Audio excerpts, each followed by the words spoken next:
സുഹൃത്തുക്കളെ, തദ്ദേശ സ്വയംഭരണ സ്ഥാപനങ്ങളിലേക്കുള്ള തിരഞ്ഞെടുപ്പ് വരുന്ന 9, 11 തീയതികളിലായിട്ട് കേരളത്തിലുടനീളം ഒരു രാഷ്ട്രീയ ഉത്സവം പോലെ നടക്കുകയാണ്. ഇടതുപക്ഷ ജനാധിപത്യ മുന്നണി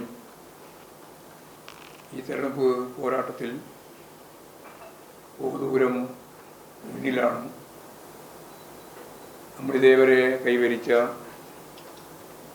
ഇടതുപക്ഷ ജനാധിപത്യ മുന്നണിക്ക് നേടാനായ തദ്ദേശ സ്വയംഭരണ സ്ഥാപനങ്ങളിലേക്കുള്ള തിരഞ്ഞെടുപ്പിൻ്റെ വിജയം ആവർത്തിക്കുന്ന ഒന്നായിരിക്കും ഇപ്രാവശ്യത്തെയും തിരഞ്ഞെടുപ്പ് വിജയം എന്ന കാര്യത്തിൽ യാതൊരു സംശയമില്ല. കോർപ്പറേഷനുകൾ 6 എണ്ണമാണ്. 6 കോർപ്പറേഷനുകളും ജയിക്കുക എന്നുള്ളതാണ് ഞങ്ങളുടെ ഏറ്റവും പ്രധാനപ്പെട്ട ഒരു ലക്ഷ്യം. അത് നേടാനാവുമെന്ന് തന്നെയാണ് പ്രതീക്ഷിക്കുക. കണ്ണൂരാണ് സാധാരണ നിലയിൽ നിന്ന് പിടിച്ചെടുക്കേണ്ടുന്ന ഒരു കോർപ്പറേഷൻ. ബാക്കിയെല്ലാം നില മെച്ചപ്പെടുത്തിയാൽ മതി. കണ്ണൂർ UDFൻ്റെ കയ്യിലുള്ള വലിയ വിമർശനത്തിന് വിധേയമായി പ്രവർത്തനം, അഴിമതി ഉൾപ്പെടെയുള്ള പ്രശ്നങ്ങൾ എല്ലാം തന്നെ ചർച്ച ചെയ്യപ്പെടുന്ന ഒരവസ്ഥയിൽ കണ്ണൂർ കോർപ്പറേഷനും ജയിക്കാൻ കഴിയുമെന്നുള്ള പ്രതീക്ഷയാണ് ഞങ്ങൾക്ക് ഉള്ളത്. ജില്ലാ പഞ്ചായത്ത് വളരെ അപൂർവം ജില്ലാ പഞ്ചായത്തുകൾ മാത്രമാണ് ഞങ്ങൾക്ക് നേതൃത്വപരമായ പങ്ക് വഹിക്കാനാവാതിരിക്കുന്നത്. അത് ഇപ്രാവശ്യം നല്ല രീതിയിൽ മുന്നോട്ടേക്ക് വരുമെന്നും പ്രതീക്ഷിക്കുകയാണ്. ബ്ലോക്ക് പഞ്ചായത്തുകൾ സാധാരണ നിലയിൽ എല്ലാ സന്ദർഭങ്ങളിലും ഇടതുപക്ഷ ജനാധിപത്യ മുന്നണി നല്ലപോലെ ജയിക്കാറുണ്ട്. മുനിസിപ്പാലിറ്റിയാണ് കഴിഞ്ഞ പ്രാവശ്യം ഏതാണ്ട് സമാസമം ഉണ്ടായത്. അതിപ്രാവശ്യം നല്ല നിലയിൽ മുനിസിപ്പാലിറ്റികളിൽ കൂടുതൽ മുനിസിപ്പാലിറ്റികൾ ജയിച്ച് വരുമെന്ന് തന്നെയാണ് പ്രതീക്ഷിക്കുന്നത്. ഗ്രാമപഞ്ചായത്തുകൾ എല്ലാ കാലത്തും നന്നായിട്ട് ജയിക്കുന്നതാണ്. ഇപ്രാവശ്യം അതിനേക്കാൾ കൂടുതൽ ജയം ഗ്രാമപഞ്ചായത്തുകളിൽ നിന്ന് ഉണ്ടാവുമെന്നുള്ളത് പ്രതീക്ഷിക്കുക. ഇതാണ് ഇലക്ഷൻ സംബന്ധിച്ചുള്ള ഞങ്ങളുടെ പ്രതീക്ഷ. 2 പ്രധാനപ്പെട്ട കാര്യങ്ങളാണ് ഈ തെരഞ്ഞെടുപ്പിൻ്റെ ഭാഗമായിട്ട് ഉന്നയിക്കുന്നത്. ഒന്ന്, ഭൂരിപക്ഷ വർഗീയത അതിൻ്റെ എല്ലാ സീമകളും ലംഘിച്ച്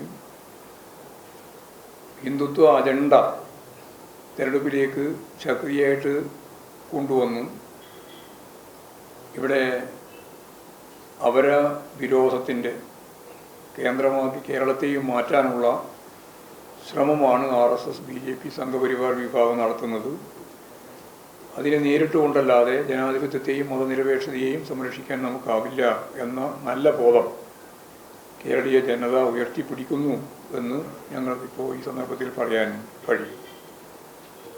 വേറൊരു ഭാഗം UDF, ജമാഅത്തെ ഇസ്ലാമിയെയും അതുപോലെ തന്നെ SDP-യെയും ചേർത്ത് ഒരു മുന്നണിയാക്കി തീവ്ര വലതുപക്ഷത്തിൻ്റെ പുതിയ മുഖം, അതായത് ഒരു ഭാഗം RSS ഹിന്ദുത്വ അജണ്ടയാണ് മുന്നോട്ടേക്ക് വെക്കുന്നതെങ്കിൽ ഇസ്ലാമിക ലോകം എന്ന മൗദൂദിൻ്റെ സിദ്ധാന്തത്തെ മുറുകെ പിടിച്ചുകൊണ്ടുള്ള ജമാഅത്തെ ഇസ്ലാമിയുടെ കൂട്ടുകക്ഷിയായിട്ട് മാറിയിരിക്കുകയാണെന്ന് മാത്രം പറഞ്ഞാൽ പോരാ. ആശയ പ്രപഞ്ചത്തിലെ ഏറ്റവും പ്രമുഖമായ സ്ഥാനം UDF, പ്രത്യേകിച്ച് ലീഗും കോൺഗ്രസും ജമാഅത്തെ ഇസ്ലാമിനെ ഏൽപ്പിച്ചിരിക്കുകയാണ്. ഇങ്ങനെയുള്ളൊരു അവസ്ഥ ദൂരവ്യാപകമായ ഫലമുളവാക്കുന്ന ഒന്നായിരിക്കും. മുസ്ലിം സമുദായമൊന്നും യഥാർത്ഥത്തിൽ ജമാഅത്തെ ഇസ്ലാമിയുടെ ആശയങ്ങൾ അംഗീകരിക്കുന്നവരല്ല. അപ്പോൾ സ്വാഭാവികമായിട്ടും അതിൻ്റെ അനന്തരഫലം ഈ തെരഞ്ഞെടുപ്പിൽ ശക്തിയായ രീതിയിൽ ഉണ്ടാവും എന്ന് ഞങ്ങൾ പ്രതീക്ഷിക്കുന്നു. ഈ 2 വർഗീയ ശക്തികളെയുമാണ് ഇടതുപക്ഷ ജനാധിപത്യ മുന്നണി അഭിമുഖീകരിക്കുന്നത്. ഇതാണ് വർഗീയതയ്ക്കെതിരായ പോരാട്ടത്തിലെ ഏറ്റവും പ്രധാനപ്പെട്ട കേന്ദ്രമായ കേരളം. ആ ഒരു പോരാട്ടം ശക്തിപ്പെടുത്തി മുമ്പോട്ടേക്ക് പോകാൻ ഈ തെരഞ്ഞെടുപ്പിനെയും പൂർണ്ണമായിട്ട് ഫലപ്രദമായി കൈകാര്യം ചെയ്യപ്പെടാൻ കഴിയും എന്നുള്ളത് തന്നെയാണ് ഇതിൻ്റെ ഭാഗമായിട്ടുള്ള കാര്യം. മറ്റൊന്ന് വികസനം തന്നെയാണ്. കേരളം ഇന്ത്യക്കും ലോകത്തിനും മാതൃകയാവുന്ന രീതിയിലുള്ള വികസന പരിപ്രേക്ഷ്യത്തോടു കൂടിയാണ് മുമ്പോട്ടേക്ക് പോകുന്നത്. കഴിഞ്ഞ നവംബർ 1-ാം തീയതി ഇടതുപക്ഷ ജനാധിപത്യ മുന്നണി ഗവൺമെൻറ് ലോകത്ത് സോഷ്യലിസ്റ്റ് രാജ്യങ്ങൾക്ക് പുറമെ ആദ്യമായി മുതലാളിത്ത സമൂഹത്തിൽ അതിദാരിദ്ര്യം അവസാനിപ്പിച്ച ആദ്യത്തെ നാടായിട്ട് മാറിക്കഴിഞ്ഞിരിക്കുകയാണ്.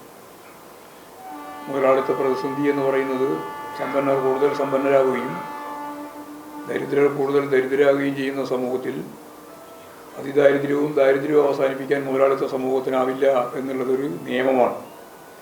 അവിടെ മുതലാളിത്ത പാത പിന്തുടരുന്ന ഇന്ത്യൻ സമൂഹത്തിൽ ഒരു ബദൽ നിലപാടടിസ്ഥാനപ്പെടുത്തിയിട്ട് അതിദാരിദ്ര്യവും തുടർന്ന് ദാരിദ്ര്യവും അവസാനിപ്പിക്കാനുള്ള ശ്രമത്തിലേക്കാണ് കാര്യം നീങ്ങുന്നത്. ഈ പ്രാവശ്യത്തെ പ്രകടന പത്രികയിൽ ആ കാര്യം ചൂണ്ടിക്കാണിച്ചിട്ടുണ്ട്. സർവതല സ്പർശിയായ രീതിയിലുള്ള വളർച്ചയാണ്, വികാസമാണ് കേരളത്തെ സംബന്ധിച്ച് തുടർ ഭരണത്തിൻ്റെ ഭാഗമായിട്ട് ഉണ്ടായിട്ടുള്ളത്. ഇനി ഈ തെരഞ്ഞെടുപ്പ് കഴിഞ്ഞാൽ വളരെ ചുരുക്കം മാസം കൊണ്ട് നമ്മൾ പോകാൻ പോകുന്നത് ഇടതുപക്ഷ ജനാധിപത്യ മുന്നണിക്ക് തുടർ ഭരണത്തിൻ്റെ 3-ാം ടേം നൽകുന്ന ഒരു ഉജ്ജ്വലമായ രാഷ്ട്രീയ പോരാട്ടത്തിലൊക്കെ ആയിരിക്കും അസംബ്ലി തെരഞ്ഞെടുപ്പിലേക്ക്. അതിൻ്റെ കേളിക്കൊട്ടാണ് ഈ പ്രാവശ്യം നടക്കാൻ പോകുന്നത് തദ്ദേശ സ്വയംഭരണ സ്ഥാപനങ്ങളിലേക്കുള്ള തെരഞ്ഞെടുപ്പ്. അത് തീർച്ചയായും കേരളത്തിലെ ജനതയുടെ ജീവിതത്തിൽ ലോകത്തെ വികസിത അർദ്ധവികസിത രാജ്യങ്ങളിലെ ജനങ്ങളുടെ ജീവിത നിലവാരത്തോടൊപ്പം അതിനേക്കാൾ മെച്ചപ്പെട്ട ജീവിതം ജനങ്ങൾക്ക്, സാധാരണ ജനങ്ങൾക്ക് നൽകാൻ സാധിക്കുന്ന ഒരു നവകേരളം സൃഷ്ടിക്കുക എന്നുള്ളതാണ് ഞങ്ങൾ ഉന്നം വെക്കുന്നത്. അതാണ് ഇതിൻ്റെ ഭാഗമായിട്ടുള്ള വളരെ പ്രധാനപ്പെട്ട ഒരു കാര്യം. ഈ 2 കാര്യങ്ങളാണ് വികസനം. ഞാൻ ഓരോന്നോരോന്ന് വിശദീകരിക്കേണ്ടിയില്ല, അതെല്ലാം ചർച്ച ചെയ്തിട്ട് കഴിഞ്ഞിട്ടുള്ളതാണ്, ചർച്ച ചെയ്തുകൊണ്ടിരിക്കുന്നതുമാണ്. വികസനത്തെപ്പറ്റി പറഞ്ഞാൽ എത്ര മണിക്കൂർ പറഞ്ഞാലും തീരാതെ അത്ര വികസന കാര്യങ്ങൾ ഞങ്ങൾക്ക് ചൂണ്ടിക്കാണിക്കാനുണ്ട്. എല്ലാ വികസനത്തിനും എതിരായ നിലപാടാണ് UDF കൈകാര്യം ചെയ്യുന്നത്. വികസന വിരുദ്ധ രാഷ്ട്രീയം ഇതുപോലെ കൈകാര്യം ചെയ്ത ലോകത്തിലെ അത്യപൂർവം പ്രതിപക്ഷമേ ഉണ്ടാവുള്ളൂ. കേരളത്തിലല്ല ഞാൻ പറയും, ലോകത്ത് തന്നെ. സാധാരണ പ്രതിപക്ഷത്തിൻ്റെ ജനാധിപത്യപരമായ ചുമതല ഭരണപക്ഷം അംഗീകരിക്കുന്ന നിലപാടുകളോട് വിയോജിക്കാം, പക്ഷേ യോജിപ്പുള്ള കാര്യങ്ങൾ യോജിച്ച് മുന്നോട്ടേക്ക് പോകാം, വിയോജിപ്പ് ചൂണ്ടിക്കാണിക്കുകയും ചെയ്യും. ഇതാണ് സാധാരണ ചെയ്യുക പ്രതിപക്ഷം. ഇവിടെ അങ്ങനെയല്ല, തീരുമാനിച്ചു വന്നിരിക്കുകയാണ് ഒരു വികസനത്തെയും ഞങ്ങൾ അംഗീകരിക്കാൻ പോകുന്നില്ല എന്നത്. വികസന വിരുദ്ധ രാഷ്ട്രീയം കൈകാര്യം ചെയ്യാൻ തീരുമാനിച്ച ഒരു പ്രതിപക്ഷ രാഷ്ട്രീയ പ്രസ്ഥാനമാണ്, അല്ല പ്രസ്ഥാനങ്ങളാണ് കേരളത്തിലുള്ളത് എന്നുള്ളതാണ് പ്രധാനപ്പെട്ട കാര്യം. അപ്പോൾ വികസനത്തെ പറ്റിയോ വികസനത്തിൻ്റെ ഭാഗമായിട്ടുള്ള മറ്റു കാര്യങ്ങളൊന്നും ഞാൻ വിശദീകരിക്കാൻ ഉദ്ദേശിക്കുന്നില്ല. നമ്മുടെ തിരഞ്ഞെടുപ്പിൻ്റെ ഏറ്റവും അവസാനത്തെ ഘട്ടത്തിലേക്ക് നീങ്ങിക്കൊണ്ടിരിക്കുകയാണ്. വലിയ മുന്നേറ്റം ജനങ്ങളുടെ ഭാഗത്തു നിന്ന്. അപ്പോൾ ദാരിദ്ര്യം അവസാനിപ്പിക്കാനുള്ള ശ്രമത്തിൻ്റെ ഭാഗമായിട്ട് അതിദാരിദ്ര്യം അവസാനിക്കുന്ന ഘട്ടം മുതൽ തന്നെ തുടങ്ങി. അതാണ് പെൻഷൻ 2000 രൂപയാക്കി വർദ്ധിപ്പിക്കാനുള്ള തീരുമാനം. സ്ത്രീകളുടെ സുരക്ഷയുമായി ബന്ധപ്പെട്ട് 1000 രൂപ 35 വയസ്സ് മുതൽ 40-60 വയസ്സ് വരെയുള്ളവർക്ക് നൽകാനുള്ള തീരുമാനം. ഇതെല്ലാം വളരെ ശ്രദ്ധേയമായ പരിപാടികളാണ്. യുവജനങ്ങൾക്ക് ഗ്രാജുവേഷൻ പൂർത്തിയാക്കിയ ഉന്നത വിദ്യാഭ്യാസം നേടിയിട്ടുള്ള ജോലി ആഗ്രഹിക്കുന്ന, ജോലിക്ക് വേണ്ടി ശ്രമിക്കുന്നവർക്ക് ഒരു 5 ലക്ഷം ആളുകൾക്കാണ് 1000 രൂപ വീതം കൊടുക്കാൻ ഇപ്പോൾ തീരുമാനിച്ചത്. ഇങ്ങനെ നിരവധിയായ പരിപാടികൾ. ഏതാണ്ട് ഈ കഴിഞ്ഞ ഒക്ടോബർ 29-ാം തീയതി മന്ത്രിസഭാ യോഗത്തിൽ ഒരു 1.5 കോടിയോളം വരുന്ന ആളുകൾക്കാണ് ആനുകൂല്യങ്ങൾ പ്രഖ്യാപിച്ചിട്ടുള്ളത്. അത് ഞാൻ നേരത്തെ പറഞ്ഞതുപോലെ ദാരിദ്ര്യം അവസാനിപ്പിക്കുന്നതിലേക്കുള്ള നീക്കമാണ്. 5 കൊല്ലം കൊണ്ട് പൂർത്തിയാക്കുമെന്നാണ് പറഞ്ഞത്. അത് തുടങ്ങിയിരിക്കുന്നു ഇപ്പോൾ തന്നെ. നവംബർ 1 മുമ്പ് തന്നെ ആരംഭിച്ചിരിക്കുന്നു എന്നുള്ളതാണ് കാണാനാകുന്നത്. അപ്പോൾ ഇതാണ് പൊതുവായിട്ട് പറയാനുള്ള കാര്യം.